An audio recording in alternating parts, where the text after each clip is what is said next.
ಅಂದರೆ ಆಗಬಹುದು ಅನ್ನುವಂಥ ತರ್ಕಗಳು ಚರ್ಚೆಗಳು ನಡೀತಾ ಇದ್ದಾವೆ.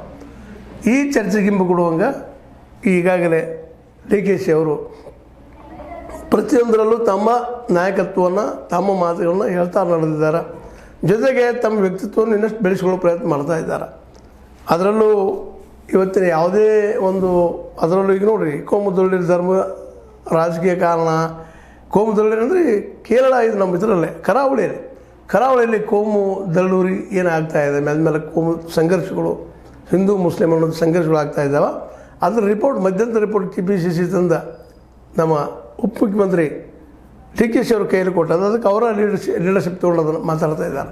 ಆದರೆ ಒಟ್ಟಾರೆಯಾಗಿ ಸಿದ್ದರಾಮಯ್ಯ ನಂತರ ನಾನೇ ಅನ್ನುವಂಥ ಬಿಂಬನೆಯನ್ನು ತೋರಿಸ್ಕೊಳ್ಳುವಂಥ ಯಾವುದೇ ಸಂದರ್ಭ ಬಂದರೂ ಡಿ ಕೆ ಶಿ ಅವ್ರು ಬಿಟ್ಟು ಕೊಡ್ತಾ ಇಲ್ಲ. ಸಿದ್ದರಾಮಯ್ಯರಂದ್ರೆ ಯಾರಪ್ಪ ಅಂದ್ರೆ ಡಿ ಕೆ ಶಿ ಅನ್ನುವಂಥ ವಾತಾವರಣ ಕ್ರಿಯೇಟ್ ಮಾಡ್ತಾ ಇದ್ದಾರೆ. ಇದರಿಂದಾಗಿ ನಮ್ಮ ಈ ಮುಂಬರುವ ದಿನಗಳಲ್ಲೇ ಡಿ ಕೆ ಶಿ ಅವರು CM ಆಗ್ಬೋದಾ ಅಂತ ಭಾಳ ಪ್ರಶ್ನೆ ಮಾಡಿದಾಗ ನಮ್ಮ ರಾಜಣ್ಣವರು ಅದಾಗಲಿ CM ಯಾಕೆ ಪ್ರಧಾನವಾಗಲಿ PM ಆಗಲಿ ಅನ್ನುವಂಥ ಮಾತನ್ನು ವ್ಯಂಗ್ಯ ರೂಪದಿಂದ ಟೀಕಾ ರೂಪದಿಂದ ಮಾತಾಡಿದ್ದಾರೆ. ಹೀಗಾಗಿ ಈ ಒಂದು ಮುಖ್ಯಮಂತ್ರಿ ಸ್ಥಾನದ ಸ್ಪರ್ಧೆ ಇರೋದ